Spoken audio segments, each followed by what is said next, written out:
Bon, les amis, bonjour. Ceux qui sont à table, bon appétit. J'ai été invité par mon frère Jérôme au Congo. Au Congo, c'est vrai que ça sera un peu sans transition. Et donc, il invite le franco-congolais à certainement s'intéresser à la vie politique congolaise parce que je suis originaire de ce pays. Et donc, depuis le début de l'année, j'étais dans une affaire familiale très dure. Et donc, de temps en temps, j'ai dû faire des incursions. Et donc, je pense que je me suis suffisamment exprimé parce que j'en avais besoin sur la question familiale. Et donc, il se passe une élection au Congo. La France vient d'en sortir. Et donc, le franco-congolais va s'exprimer sur les sujets en France. Et puisque l'invitation vient de monsieur au Congo qui m'a envoyé une vidéo, et en tant qu'acteur politique, on va dire le premier plan au Congo, certainement que je donne un avis sur les gens qui sont en prison pour une question de démocratie au Congo. Je pense qu'on a vu dans le combat politique français où j'ai indiqué que finalement la démocratie, c'était discuter, avoir ces débats contradictoires et que la République était notre carrefour. Et donc, il m'a envoyé cette vidéo concernant, en tout cas, ceux qui sont détenus en prison pour une question de politique. Et donc, j'inviterai les Congolais. Je pense qu'ils ont plus besoin d'être côte à côte que d'aller dans une échéance politique mal préparée. Et donc, ça donnera une mauvaise élection. Et donc, je ne maîtrise, à la date d'aujourd'hui, je ne maîtrise pas les enjeux politiques au Congo. J'étais dans un carcan familial. Et donc, superficiellement, effectivement, les Congolais m'ont beaucoup interrogé sur mon avenir, sur ma santé, sur beaucoup de choses. Je leur dirais, en tout cas, merci, en tout cas, de penser à moi, de me donner cette force-là, de revenir assez rapidement, en tout cas, au niveau de la vie simplement sociale. Et donc, je vais essayer d'aborder l'actualité au Congo et puis l'actualité en France, parce que je l'avais indiqué, il s'est passé un bordel en France. C'est franchement, la politique française n'est plus inspirée d'autres pays, parce qu'on ne tourne autour de la femme. C'est une distraction de plus. On a entendu Vautrin, Borne, dit-on qu'il y a d'autres qui vont aller au perchoir. Mais je pense que la politique, c'est pas du marketing, parce que je connais le marketing politique. C'est là où on confond, en tout cas, nos désirs pour la réalité. Alors qu'on sait très bien qu'on est dans cette relation binaire, et tout ce qui est mode va démoder. Donc, la politique de Macron a montré ses limites. Les Français ont envoyé un signal pour ne pas donner tous les pouvoirs à M. Macron, d'essayer d'équilibrer. Et donc, je pense que c'est Rafistola, je pense que c'est Fouquier qui a dit à Sarkozy qu'il ne faudrait pas compter sur lui parce qu'il a un avenir pour les élections présidentielles à venir.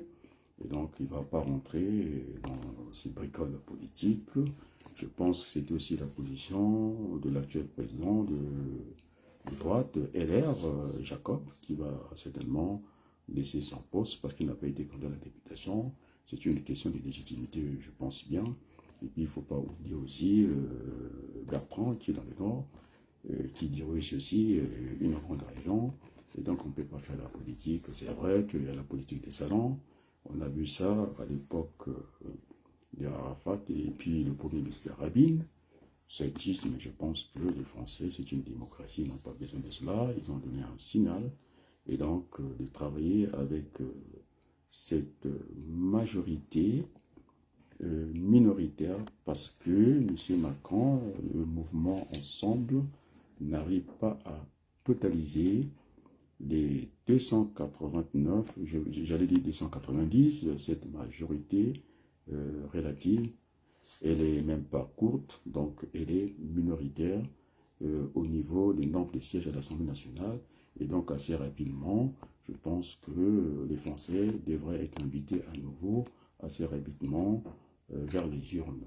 C'est ça la réalité. Donc, je pense qu'il ne faut pas s'attendre, il y aura le blocage. Je pense que Mme Borne aura du mal à faire passer la motion de confiance parce que Macron Jupiter n'a pas, en tout cas, la majorité nécessaire pour que ce pays ne soit pas bloqué. Et donc, voilà la réalité politique en France.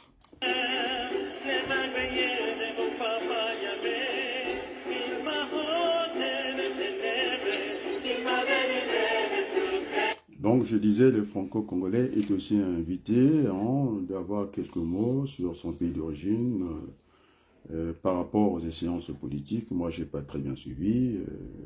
J'étais absent et tout le monde le sait. Et merci à mon frère au Congo, Jérôme, qui me donne l'opportunité, l'occasion de sortir un peu de là où je suis. Et donc, c'est dire, la politique congolaise, je ne maîtrise plus à la date d'aujourd'hui, parce que tout a été confondu.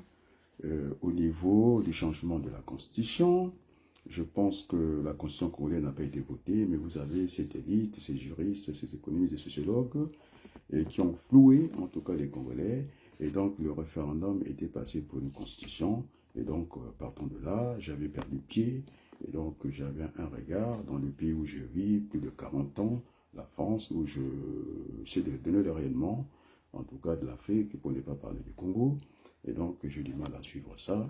On s'est trouvé à un certain moment, oui, les juristes au Congo sont à plaindre déjà, et donc le président a été élu avec une nouvelle constitution, c'est-à-dire celle qui était confondue au référendum, et puis les députés du PCT qui ont arc-bouté, c'est-à-dire qu'ils sont restés dans leur position ferme, les pas, en tout cas, normalement, ils revenaient au président des dissoudre l'Assemblée, ce qui n'était pas le cas.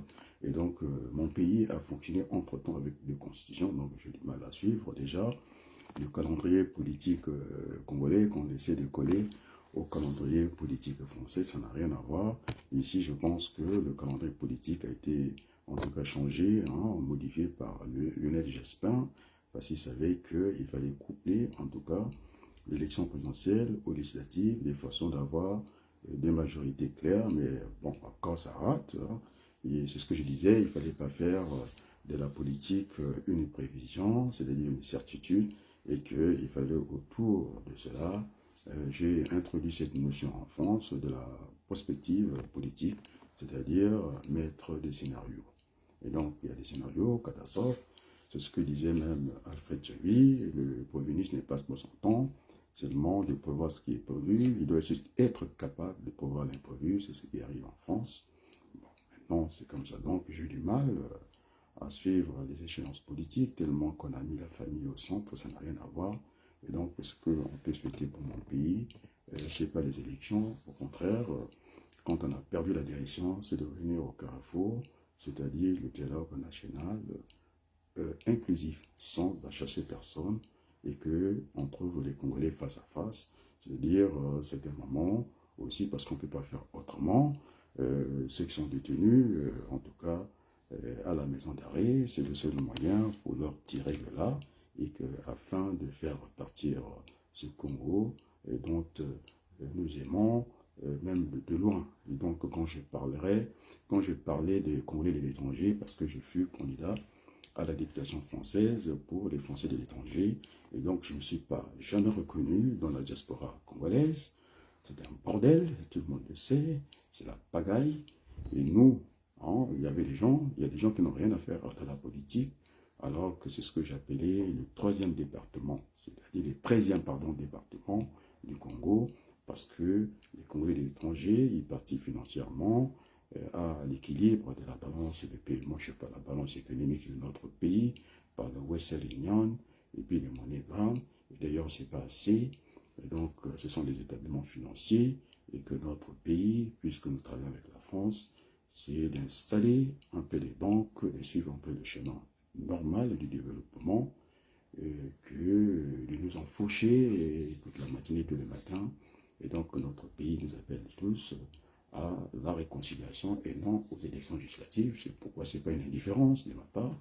Et d'ailleurs, je ne crois pas trop. Et puis, je n'aime pas la pagaille, tout le monde le sait. C'est pourquoi je ne suis pas intéressé. Donc, c'était le moment, ce qui était dans les meilleures dispositions de la vie, cette élite qui est ici, c'est de prendre la parole.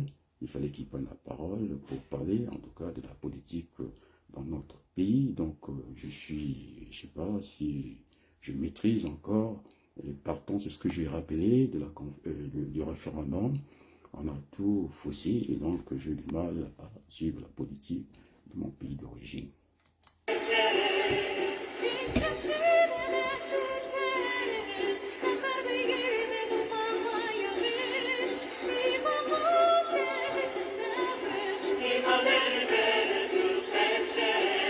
Donc je disais merci à Jérôme au Congo qui est un frère. C'est vrai, j'en ai reçu des messages des Congolais. Ce n'est pas une indifférence, c'est que j'ai du mal à suivre, en tout cas le calendrier politique congolais. Je pense qu'il faut faire les choses bien. Je pense que c'est Laurent Fabius qui disait à l'époque, il faut apprendre à faire bien ce qu'on a à faire. Donc déjà en France, c'est une pagaille politique. Et donc, vous en douterez, puisque nous voulons toujours calquer la politique, en tout cas française, au Congo, depuis nos pays. Et donc, je ne m'attends rien à cette élection, en tout cas politique au Congo. Voilà l'opinion que je peux avoir. Et donc, c'est vrai que, partant de cet appel, je reviendrai, je pense, même quelques aussi, à la politique de mon pays, mais sauf que depuis plus de 40 années que j'ai vu en France, c'est pas que je suis déconnecté, c'est un peu une déception, l'élite elle est là, c'est faux voir, dans la corruption, ils veulent tous l'argent facile, d'être le candidat, je pense que la politique n'est pas un job, hein, donc il faut à un certain moment que déjà quand je vois cette fuite de la matière grise, c'est-à-dire les intellos, les médecins, tout ce qu'on a formé, c'était suivi en tout cas de la main d'œuvre. Je dis qu'on est dans un chaos. Il faudrait que nous puissions nous ressaisir.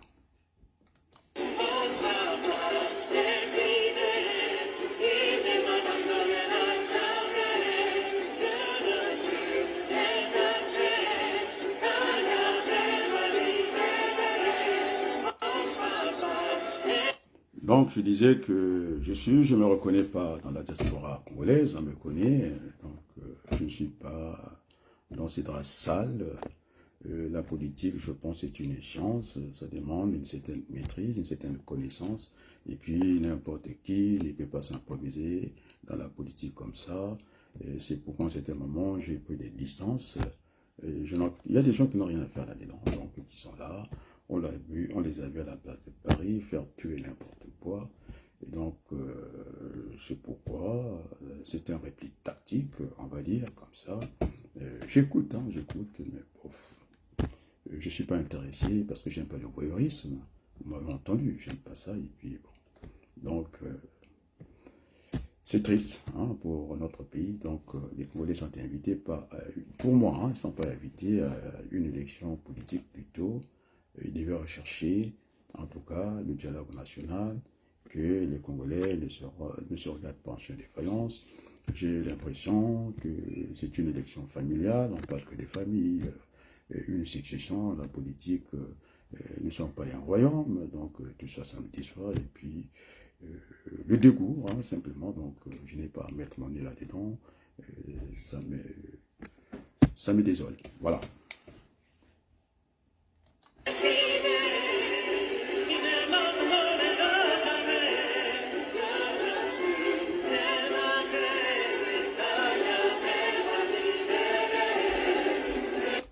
Donc voilà, en tout cas, monsieur Jérôme Congo, j'ai vu cette vidéo que tu m'as postée, ça concernait ceux qui sont en détention pour une question politique. Je pense que il faut rechercher toujours, hein, quand on perd la direction, il faut revenir au carrefour, c'était la République, et la République la démocratie, c'est dialoguer, dialoguer.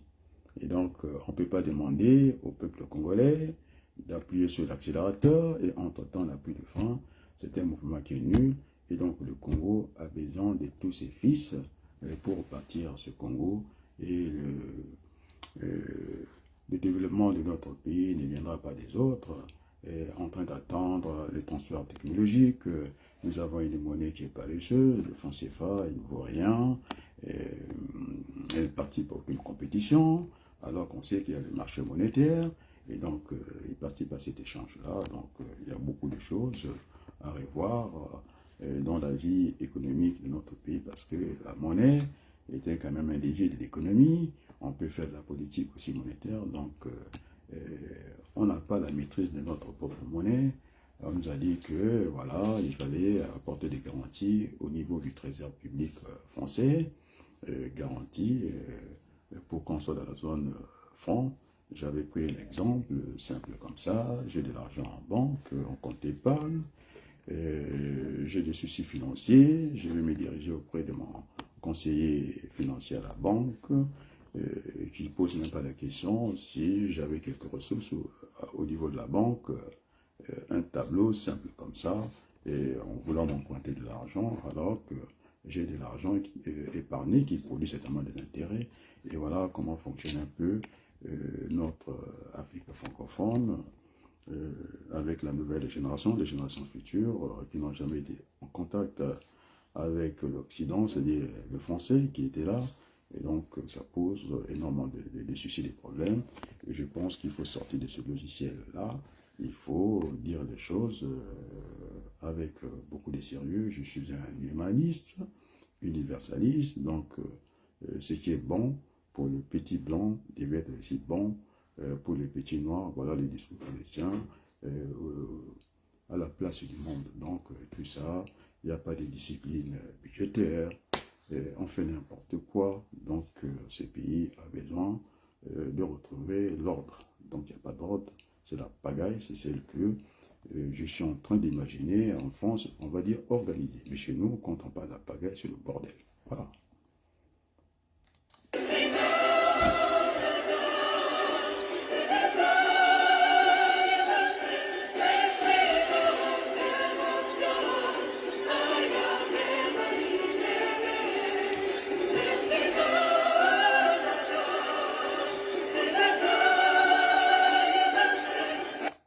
Donc, la chanson politique de combat a résonné. Je pense que je serai entendu par les autorités de mon pays.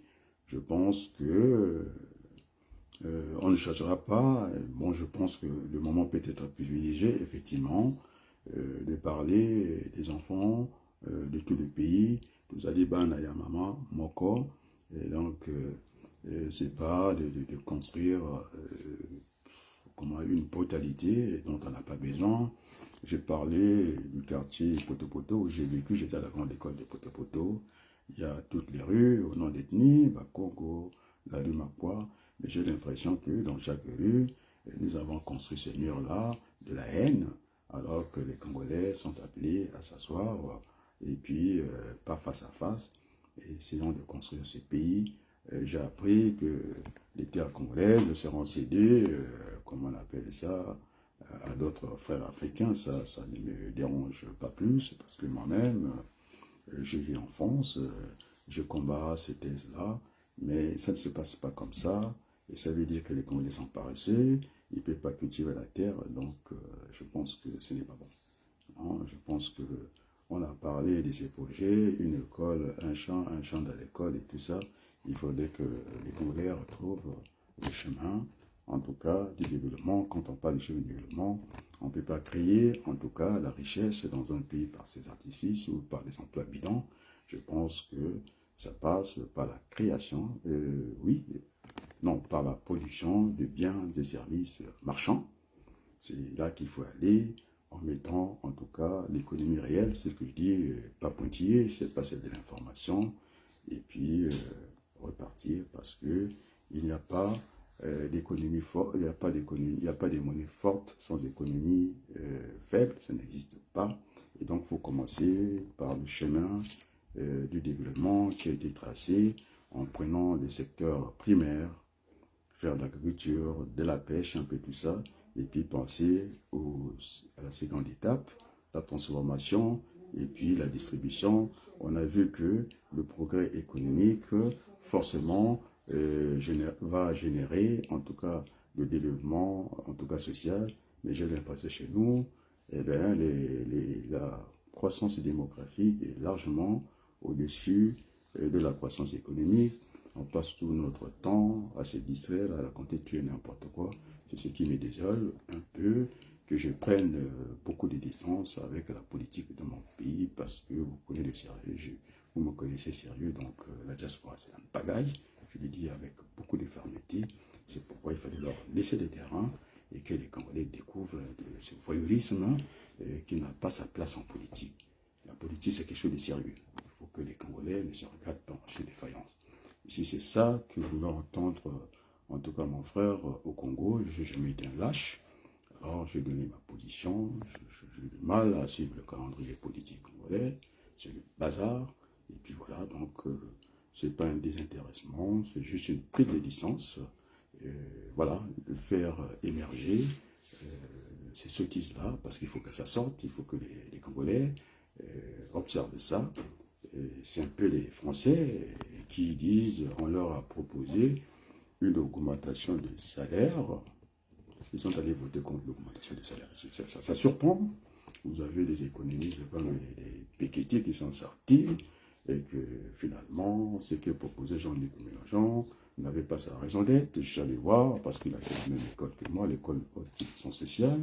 C'était un brillant économiste, tout le monde le sait. Il a dû, en tout cas, s'occuper de Madame Ségolène Royal et j'étais un peu surpris en moment de récession économique et qu'on ne prenne pas ce qu'elle avait proposé, c'est-à-dire retrouver ces moteurs de la macroéconomie, parce que là, l'État, il faut le remettre au centre de l'action, c'est-à-dire parce qu'il y a une crise, l'État est un agent économique avec des ressources comme l'impôt et qui peuvent s'endetter pour en tout cas essayer de relancer la machine parce que les entreprises privées sont étouffées.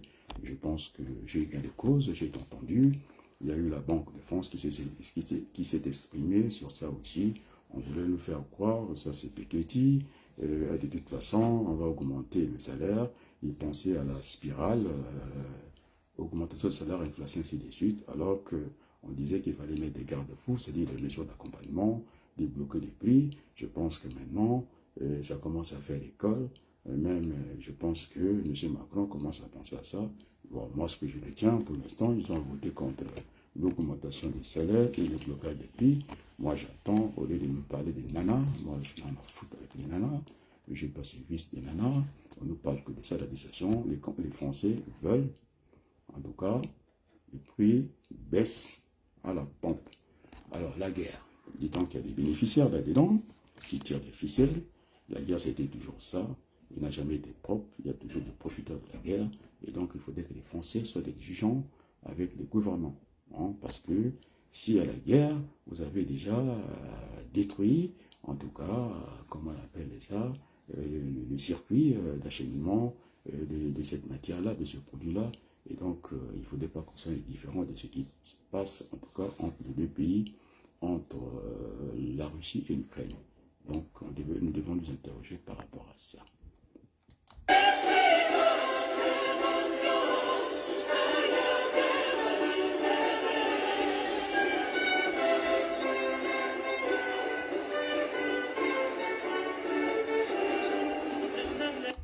Et donc, mon frère Joram au Congo, je ne sais pas si j'ai répondu à ton invitation. Franchement, ce que j'ai vu, même si j'étais dans une autre disposition, on va dire familiale, oui, il faut que je la transcende, il faut qu'on essaie d'aller de l'avant. Je n'ai vu que des initiations à la sorcellerie, je n'ai vu que des relations politiques des pères en fils. Et ça, c'est pas le Congo, je ne me reconnais pas dans ça. Pour quelqu'un qui a beaucoup, en tout cas, participé à la politique d'un grand pays comme la France, je pense que les Congolais, que ce soit des grands frères comme des éminents économistes congolais, Sissara Bassamba, et qui n'ont pas hésité, malgré que j'étais dans une mauvaise disposition, me dit, oh là là, c'est du bon, parce que les discours que j'ai pompés ici, c'est un discours d'avenir, c'est un discours d'avenir. Et c'est vrai que c'est tout à fait normal, puisque j'ai quand même quelques projecteurs autour de moi, hein, quelques projecteurs autour de moi, et donc c'est une occasion aussi que je renvoie, en tout cas la lumière dans mon pays d'origine, parce que je sais que je suis suivi par des Français, vous le savez, par des Congolais, et donc je ne vois pas, bon, très franchement, parce que je suis très franc, je marche droit dans mes bottes, la finalité de cette élection, donc je ne vois pas où ce que ça va nous embarquer, puisque on a mis dans la politique cette relation héréditaire qui me gêne énormément, et donc je pense que j'ai été éduqué dans l'éducation de mes parents, d'avoir cette gêne, se gêner pour ne pas gêner les autres, et donc je suis gêné par rapport à ce que je vois. Ça me désole.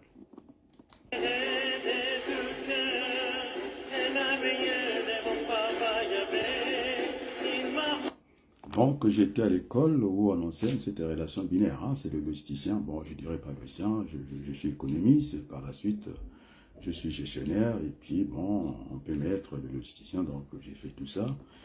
Et donc, je suis toujours, en tout cas, autour de cette relation binaire, de la thèse-antithèse. Et puis, on devait avoir de la tenue et de la retenue. C'est ce que me disait ma mère. Oh, mon petit Adrien, il faut que tu réintègres le sourire, c'est-à-dire le rire attire, le rire s'attire. Et donc, ce genre de vidéos, je pense qu'il ne faut pas désacraliser la politique, mais ça m'a beaucoup parlé. Hein, la vidéo où on revendique, pendant cette échéance politique, d'essayer, en tout cas, d'offrir la maison d'arrêt, de laisser souffler un peu.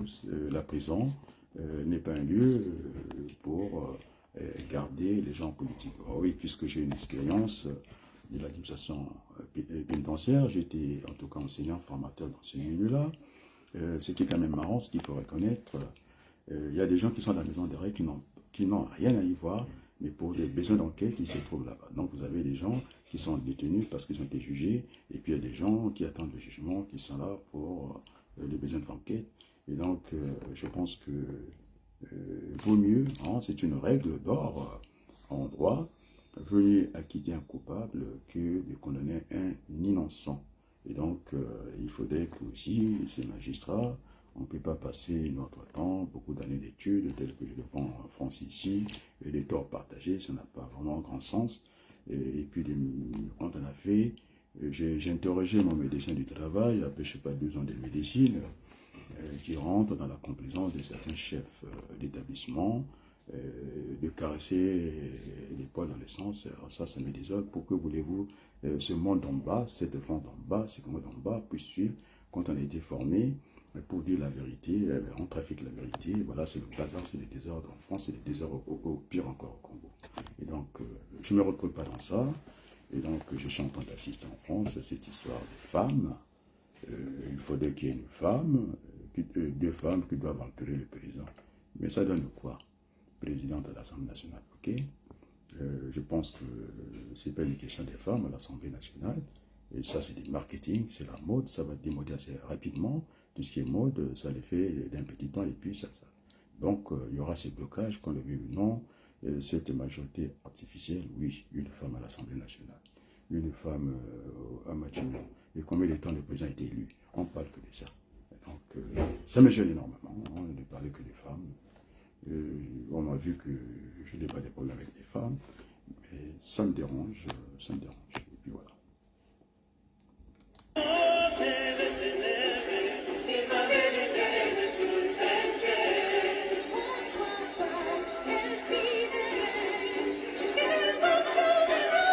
Donc, c'est une distraction politique, on passe à côté. Moi, je sais que avec cette minorité, non, cette majorité minoritaire à l'Assemblée nationale, ça veut dire que le président était désavoué, les Français ont envoyé un message d'équilibre de pouvoir. Bon, maintenant, si le président de la République, ça ne lui convient pas, c'est que nous avons des bons constitutionnalistes en France que de laisser la parole aux journalistes qui nous bassinent l'esprit, qui racontent un peu tout et n'importe quoi. La situation, elle est tendue, elle est difficile. Hein. Donc, je pense que tout le monde doit prendre conscience. Moi, je pense qu'il faut laisser une année à ce gouvernement et que les Français, hein, qu'on puisse dégager une majorité claire assez rapidement. Et puis voilà, c'est ce que c'est un message d'équilibre que les Français ont envoyé. Bon, maintenant, les tripatouillages, on peut tout faire, je pense que ça ne va pas régler le problème.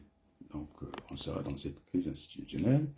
Sarkozy qui semblait être abandonné, puisqu'on l'avait dribblé chez Jupiter. Je pense qu'il a le temps de la revanche, parce qu'il manque quand même 45 députés pour qu'on ait cette courte majorité. Donc, de toute façon, Sarkozy, il a perdu la main.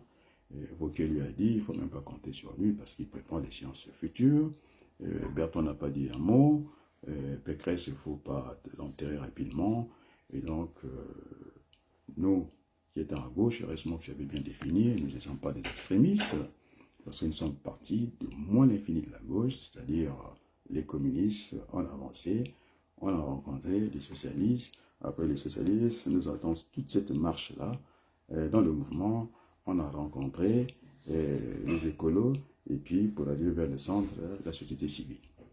Bon, maintenant, de l'autre côté, ils se sont éloignés du centre en faisant des appels des pieds à Mme Marine Le Pen, parce que tout le débat, je pense que si je m'en tiens à cette analyse politique à chaud, de celui qui a le même prénom que moi, Adrien Quintemin, si ce n'est pas Quintemin, qui a dit voilà, il a fustigé tout son temps Macron. D'abord, il a fait les débats, c'est lui qui est responsable de ça, parce qu'en démocratie, on débat.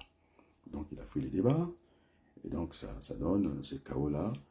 En essayant de pousser tout le temps Mélenchon et son programme vers l'extrême gauche, extrémiste, même pas gauche, extrémiste, et ça a favorisé l'élection, en tout cas de Marine Le Pen, avec les 89 députés que nous avons. Et donc le pays n'est pas gouvernable. Donc c'est au président, certains ont même proposé s'il pouvait démissionner, mais je pense qu'il n'est pas dans la peau d'un certain général d'école. Et tous ces combats, il ne les a pas gagnés. Et puis, cette confusion, puisque actuellement, on se rend compte que le pays est endetté. Et quoi qu'il en coûte, c'est une sottise, parce que on a fait une prime à la casse, à la paresse, on a détruit tous les outils de production. Je pense à Waterloo, ces combats entre les pêcheurs français et les pêcheurs anglais.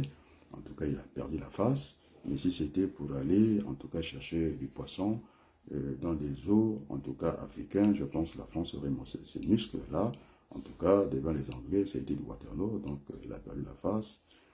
Et puis, au lieu de faire, pendant la pandémie, cette crise qui s'est ajoutée à la crise économique, de faire le modèle existant, celle de l'alterner et différencier quand il y a pollution de l'air, c'est un modèle existant. Alors, en tout cas, M.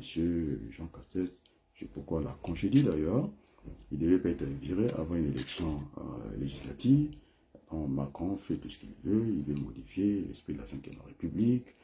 Pour gérer la pandémie, il a installé entre l'exécutif, les présidents qui président, le gouverneur qui gouverne. On nous a mis des militaires là-dedans, le secret de défense. Maintenant, j'entends qu'il y a des effets secondaires par rapport au vaccin. Entre-temps, ils ne se vaccinaient pas, ils étaient sur l'immunité naturelle, ils venaient toucher à la télévision. Et comme ça, ils échappaient à ça. Moi, je suis en train d'action. Je ne suis pas sûr que les membres du gouvernement, ils en sont à trois. Donc, c'était du mensonge. Et puis, si on continue comme ça, moi, je ne serais pas étonné, puisque les Français, quand on vous dit que j'ai envie, c'est le désir de vous emmerder, alors on a choisi ça, c'est un choix. Il ne faut pas dire que dans la vie, on n'a pas de choix. On a toujours le choix de servir de bien ou de mal. Donc, là, il n'y a pas de pardon à faire. On a voulu gérer avec le feu. Voilà ce que nous avons.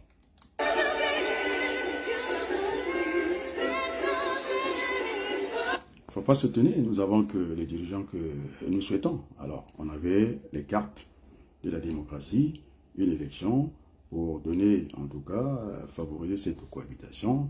Ce n'était pas mauvais pour la France. Il y en avait pour 2 ans de mettre Jean-Luc Mélenchon, en tout cas, à Matignon, dans la rue Varennes, de façon d'équilibrer le pouvoir. Et si ça ne marche pas, la main droite du président, il avait ce pouvoir de dissolution, et puis dans les 2 ans, de renvoyer M. Jean-Luc Mélenchon. Alors, moi, je pense que, même en informatique, il faut tester. En politique, il n'y a pas de certitude. Et donc, le cas de la cohabitation, c'était un scénario comme un autre. Eh bien, les Français, vous avez voulu la pagaille, nous avons cette pagaille-là. Moi, je ne regarde pas de près la pompe. Je vous dis très tranquillement, je suis imposable, je vis comme ces gens-là. Et donc, quand j'ai ma voiture, 50 euros, oh, mais je me déplace parce que j'ai besoin de ma voiture. C'est un besoin. C'est ce que, en tout cas, Jean Castex n'a pas pu définir quand on parlait à l'époque des produits essentiels. Vous croyez que l'ambulance n'est pas essentielle? Il n'y a qu'à manger qui est essentiel, mais quand on parle de produits, il faut toujours avoir cette relation binaire. Il y a des produits non alimentaires, oui, de première nécessité, pour vraiment aller dans l'anaphore, bien martelé, ce sont des produits courants, ce sont des produits de grande consommation. Alors, il y en a des deux côtés. Et moi, maintenant, qu'est-ce qu'on fait avec les services, tels que l'ambulance? Alors, est-ce que vous croyez que les malades étaient en congé? Ils n'étaient pas en congé.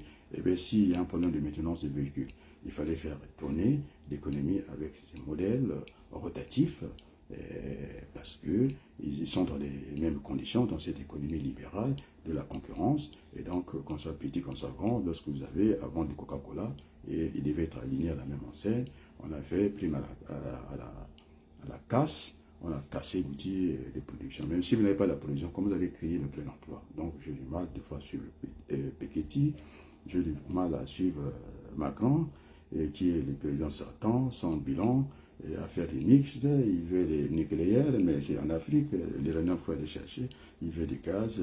Entre-temps, eh bien, ils font rien pour arrêter la guerre. Donc, moi, je ne comprends pas cette politique-là. On nous a dit, maintenant, il faudrait qu'on soit sage. Et ils ont acheté le gaz et qu'ils ont mis, je pense, je sais pas, dans les turbines, ils ont dit ce que ça.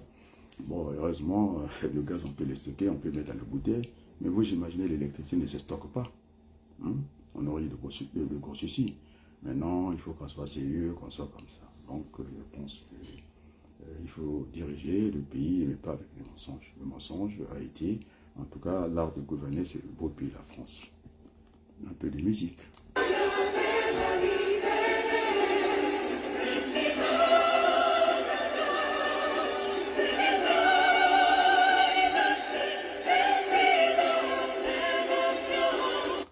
Bon, voilà, mon cher frère Jérôme Congo, j'ai essayé de prendre la parole. Euh, Moi, je voulais pas aller très loin dans les affaires du Congo. Il faut encore que j'ai la maîtrise. Je sais que c'est un bordel, et puis donc je n'ai pas besoin de rester longtemps sur le sujet Congo. Ce que je peux souhaiter à mon pays d'origine, qui revienne au bon sentiment, je pense que c'était la phase de Milongo, que tout le monde revienne à ce bon sentiment, d'être côte à côte, et puis c'est de construire ce pays. Et je vous dis un grand merci, et à très bientôt.